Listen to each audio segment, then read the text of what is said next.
Yeah. 1, 2, 3. 5 of you are there. We can start reading. We are on the chapter, The Divine Worker. Okay? And we have to read what then is the solution. So this we have already read the para, but we will do it by looking at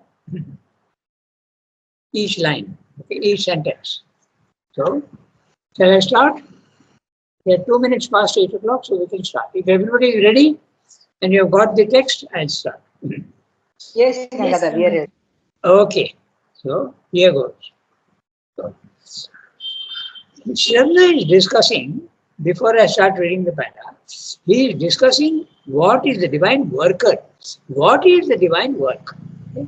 You can do that work only when you are absolutely, your consciousness is absolutely calm and quiet, so that you can receive the divine commands. If your mind is full of disturbances and thoughts and your vital is moving all the time, then naturally they obstruct your emotions, which are moving up and down, will obstruct the messages coming through from the divine.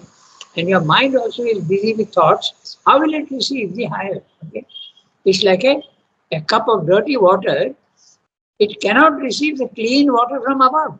It has to be emptied, okay, before the pure water can come into it. So that's so emptying the cup means making your vital absolutely without any likes and dislikes and preferences and enjoyments and non-enjoyments. Okay, you have completely removed. In other words, samatha.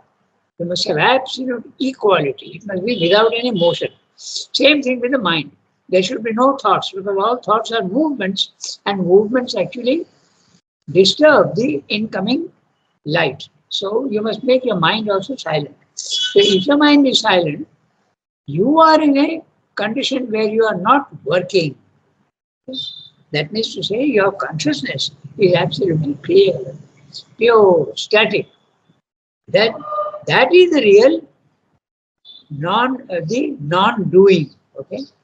So karma, you are asked not to do karma, but what that means is actually in this Gita as well as in Jnana Yoga, your consciousness is not doing anything. But the body mind life, being subject to nature, is doing everything. It continues to do everything. But if your consciousness is clear, it receives divine commands and obeys the divine commands. So that is what is being discussed. Okay. Read the last sentence of the previous paragraph. For by action, by works, not by inaction, comes the knowledge and the release. By action, not by works. Okay, you have to continue to do works in the physical world, but your consciousness must be in action. That's what we say. So, I read each sentence. What then is the solution? What is that type of work by which we shall be released from the ills of life? Okay? From this doubt, this error, this grief, from this mixed, impure, and baffling result, even of our purest and best intentioned acts, from these million forms of evil and suffering. That's what Shelby is asking. Okay, it's a question that he's asking. How to do this work? How to do the divine work? So note interestingly, the ills of life. Life itself, if you remember in the life divine, life is the beginning of all impurities. And suffering and falsehood and error, all these things come from life. That's why the ills of life. Okay? So, and also note very interestingly, the first sentence, what then is the solution? Question mark. And after that, what is a lowercase? Okay, it's not a capital. This is another sign of Srimlo's prose. Okay. The same question being asked in another way, so it's a continuation of the sentence, and that's why he puts in a lowercase. It's not really a new sentence, although it's a new sentence after the question mark. Okay, so that's one thing. Then all these things are clubbed when you're the life, the ills of life is described. There are always doubts, there are errors, there is grief from this mixed impure, and baffling result, even of our purest and best intentioned acts. You may have a good will, but since you are in ignorance and impure, your acts will always be forms of evil and suffering. So, how to do it? Next sentence. No outward distinctions need be made, is the reply. You cannot know who is doing the divine work by looking simply at the body-mind life. You can't. Okay? There are no outward signs. No outward distinctions need be made. Also, he's saying no outward distinctions. In other words, there is no superior work and inferior work. You must not think that a professor's job is far superior to that of a sweeper. That's not true at all. The work does not matter. You don't need to make a distinction between higher work and lower work. All work can be turned to the divine. As I told you, there is a very beautiful small book called The Practice of the Presence of God. It's a very small thing. It's a story of a French cook. Okay? In the 14th century or 15th century, it's a classic of religious literature. So there he is constantly thinking of Christ and he achieves the psychic consciousness. So he's cooking. Cooking is the most ordinary work. Okay? It's not the work that matters at all. I also told you, if you remember the story of that judge who came and he was asked to wipe dishes in the dining hall. But even there he had an experience. He saw the image of Sri Ramdo in the dish that he was wiping. Okay? So the work is not important at all. So no distinction need be made, said they say. No work the world needs be shunned. Okay?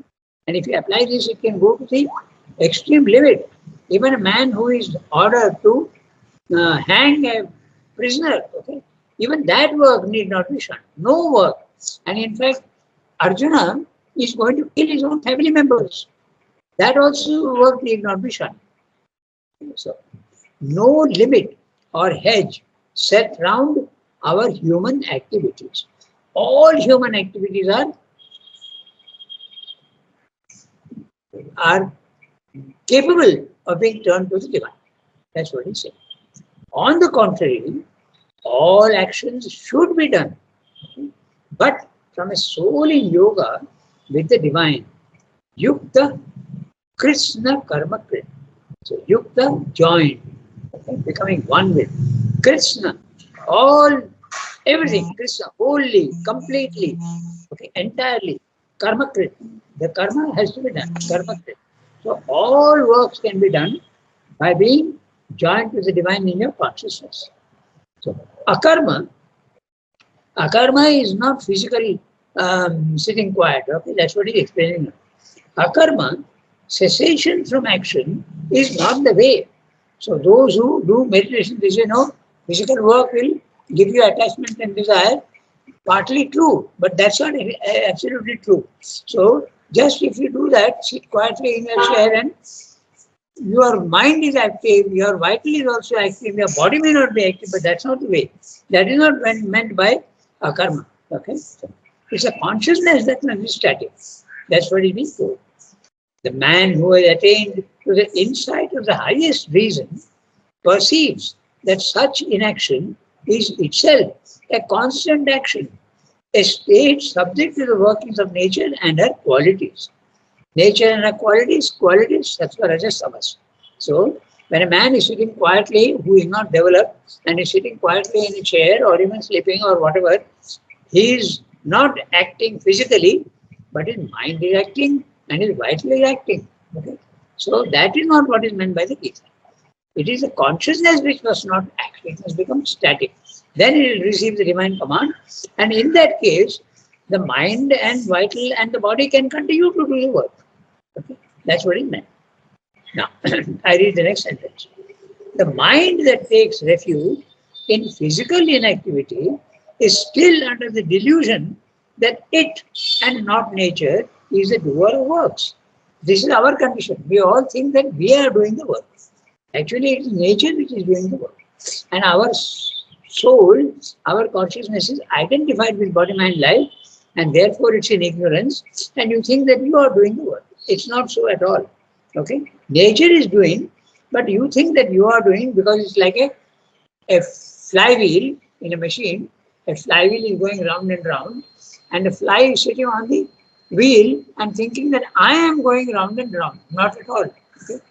It is the wheel that is going round and round, making you go round and round, and thinking and emoting and doing physical work.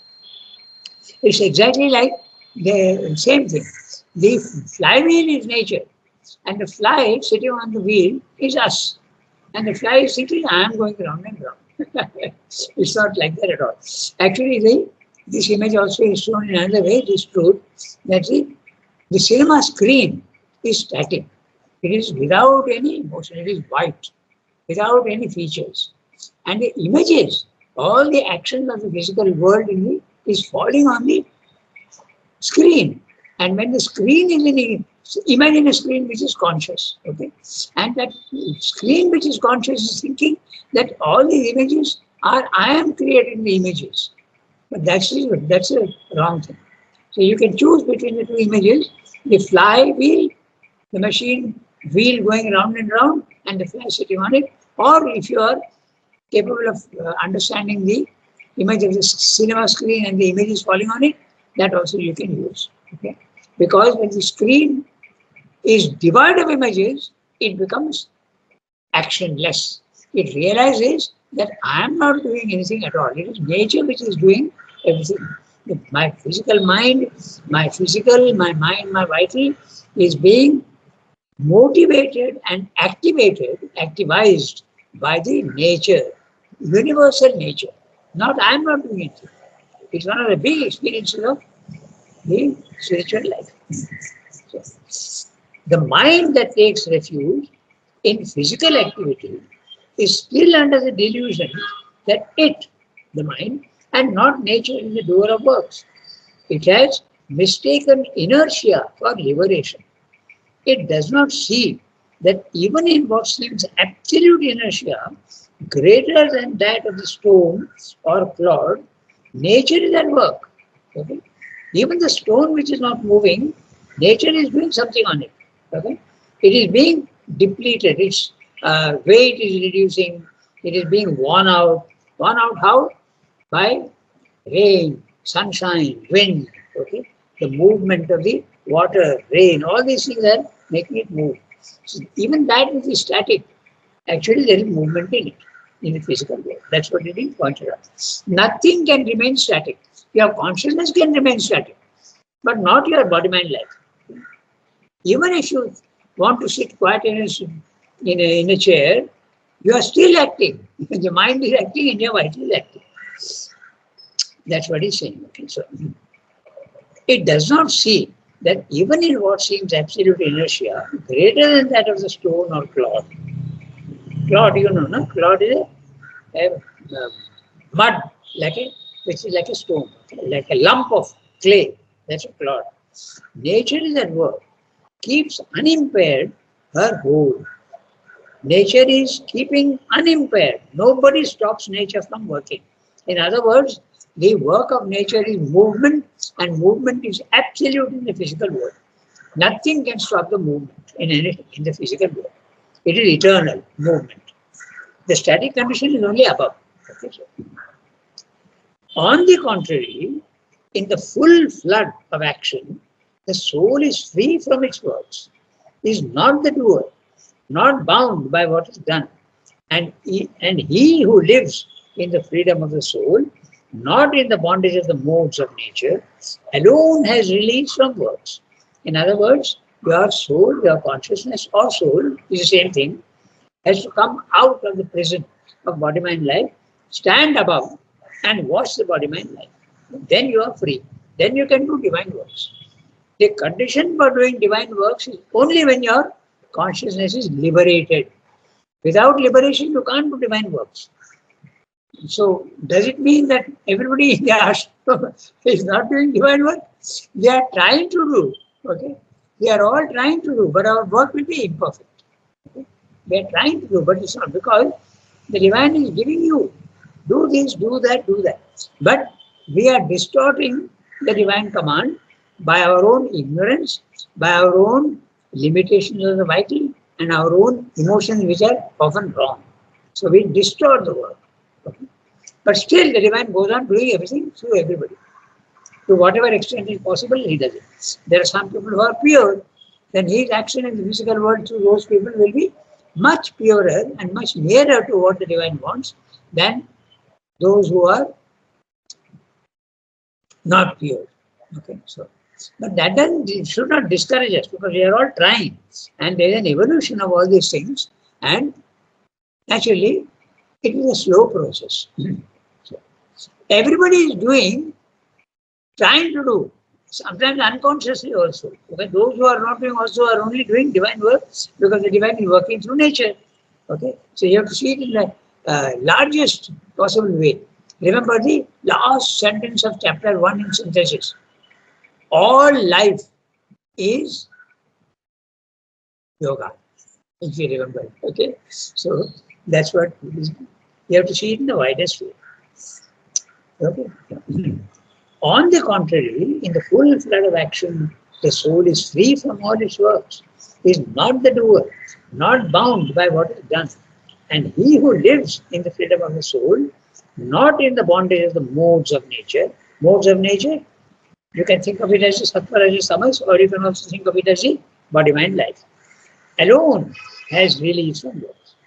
This is what the Gita clearly means when it says that he who in action can see inaction and can see action still continuing in cessation of works is a man of true reason and discernment among men. Okay. Chapter 4, verse 18. Okay. See, that is it.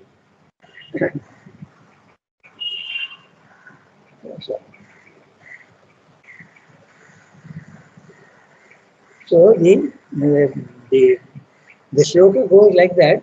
Karmani akarma yaha pashyet, akarmani cha karma yaha pashyet, sah buddhiman manusheshu, sa yukta krishna karma.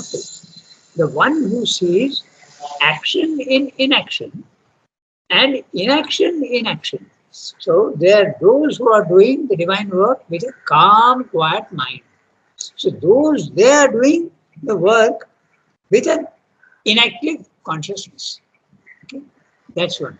Or those who are seeing an inactive person sitting quiet is still doing work with his mind and heart. That's what he's saying. And if you can see that, then you are the wise man among men. That's what is being said. And it's very interesting because I told you once, a very close friend of mine, okay, he had the experience of the self. In other words, no work, okay, absolutely quiet and calm. Even to mother, and mother told him, I told you this several times, but in this context is again new. So he didn't say anything to mother. Mother said, I can see that you are in the Brahmic consciousness, and I am very happy with that. But he replied, mother used the word work. I am very happy with your work. Okay. But he said, mother, I am not doing any work. Because he knew, because there is no urge to work. So mother said, no, I am very happy. So that condition for him lasted 6 months. Okay. And he told me one day that I am going through a very strange experience. Okay. I cannot explain how it is, but all values are changing altogether. Those things which seemed important are not important at all anymore. And those things which are not important at our level have become important. So the whole values are completely reversed. So that is what is being said. I am reading that sentence again. This is what the Gita clearly means when it says that he who in action can see inaction. Somebody is going on working, but his consciousness is absolutely static. Okay. So, and on the other hand, can see action still continuing in cessation from works. So one who is not doing anything and standing still, or not doing anything and sitting in a chair, he is working because the work is going on in the mind and the heart. That's what it's saying. He is the man of true reason and discernment among men. This saying hinges upon the Sankhya distinction between Purusha and Prakriti. Purusha is the soul and consciousness, and Prakriti is your body-mind life. Between the free inactive soul, the free soul is inactive, it is only watching, remember. Eternally calm, pure and unmoved in the midst of works, An ever-active nature, operative as much in inertia and cessation as in the overt turmoil of a visible hurry of labor. So, you can see that nature is going on working, but the consciousness in such a man is absolutely calm and steady. He becomes a non-doer. So, this is the knowledge which the highest effort of the discriminating reason, the buddhi, gives to us. And therefore, whoever possesses it is a true rational and discerning man. Sa buddhiman manushyeshu. He is a wise man among men, not the perplexed thinker who judges life and works by the external, uncertain, and impermanent distinctions of the lower reason. Therefore, the liberated man is not afraid of action. He is a large and universal doer of all works. Krishna Karma. Krishna means entire, complete. And Karma is the one who is doing works. Not as others do them in subjection to nature. We are all doing works, but it is nature which is doing for us and we think we are doing. But poised in the silent calm of the soul, tranquilly in yoga with the divine. Tranquilly in yoga with the divine. So Swami is using a very interesting word. In yoga. He is using the word yoga here as union. Okay? Because that's the Sanskrit meaning. Yukta asit. Okay? So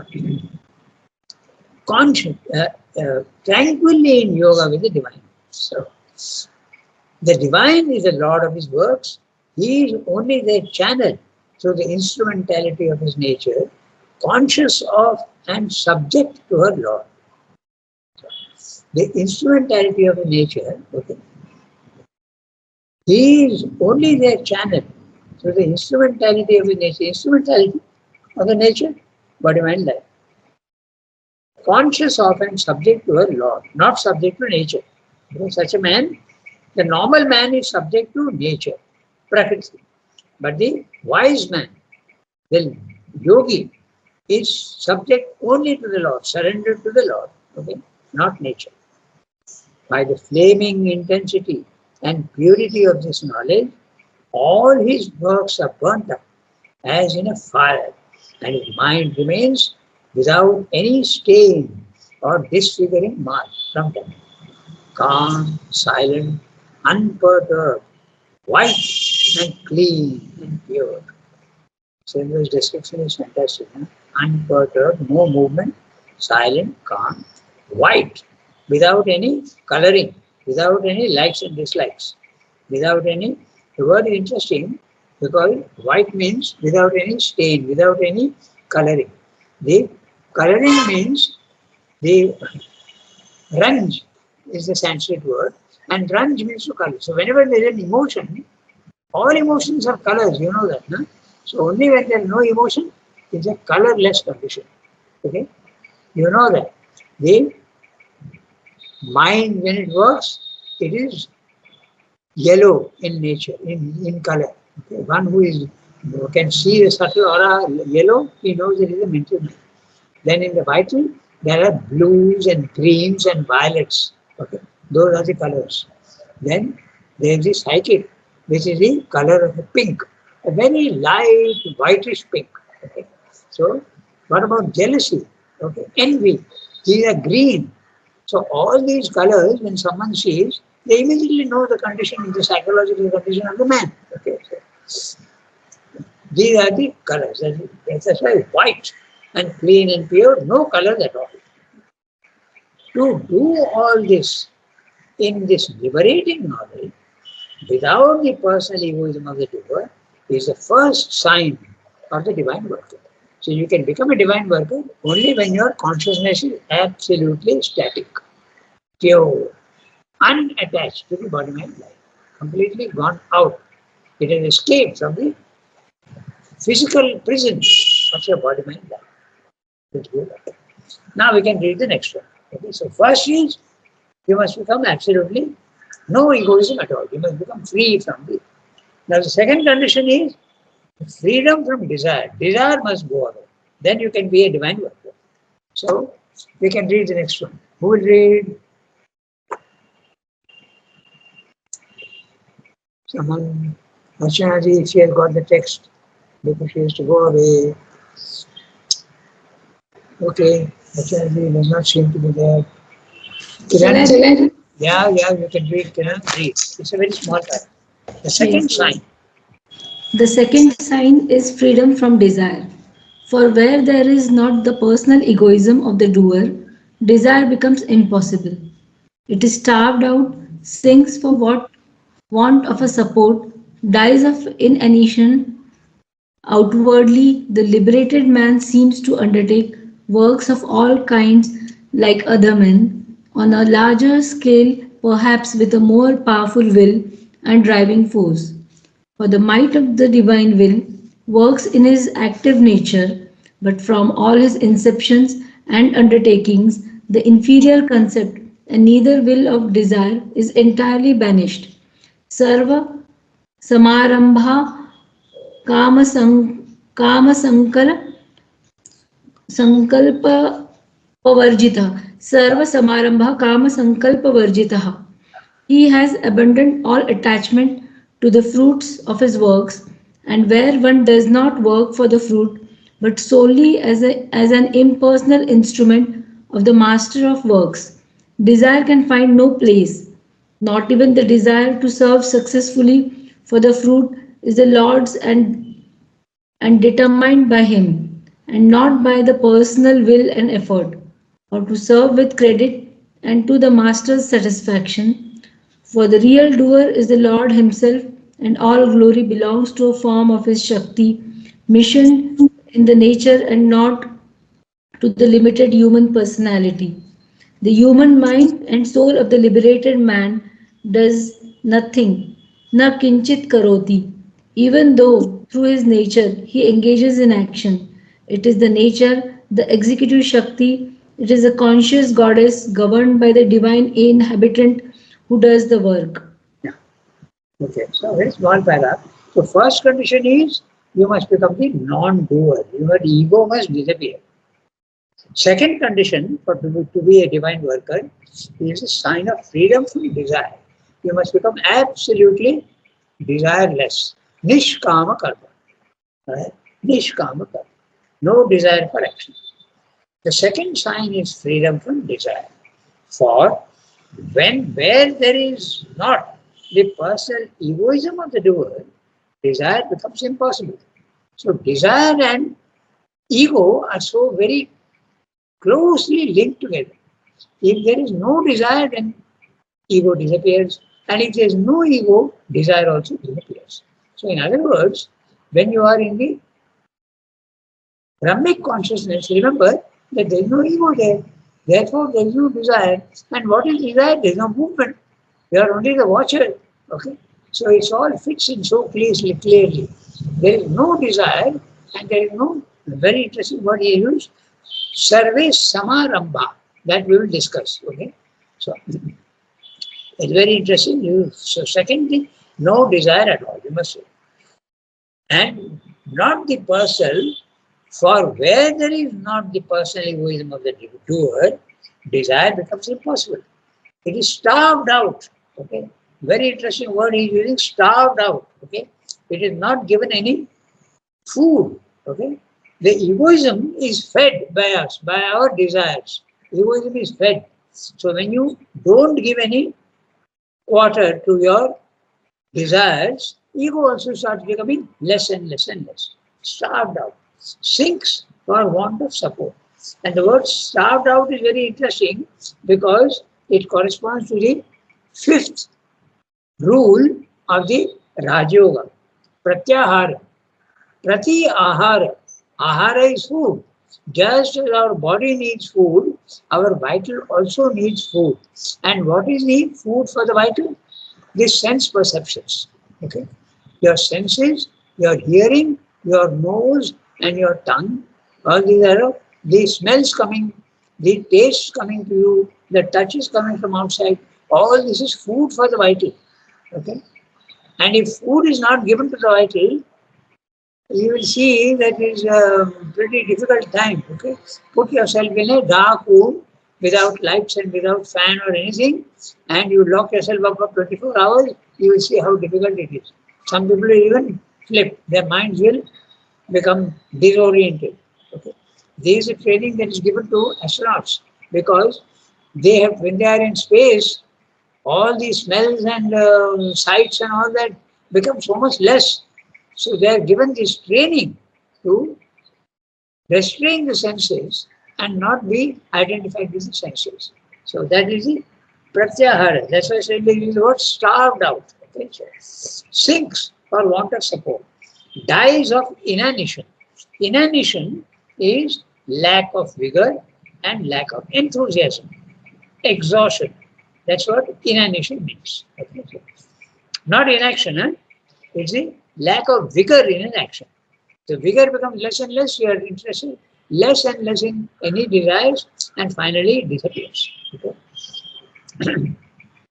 And this is a very interesting thing, what Sindhu is saying, because even in yoga, okay, he says that when you don't show interest in anything, slowly that movement dies out. So, outwardly, the liberated man, who is the liberated man?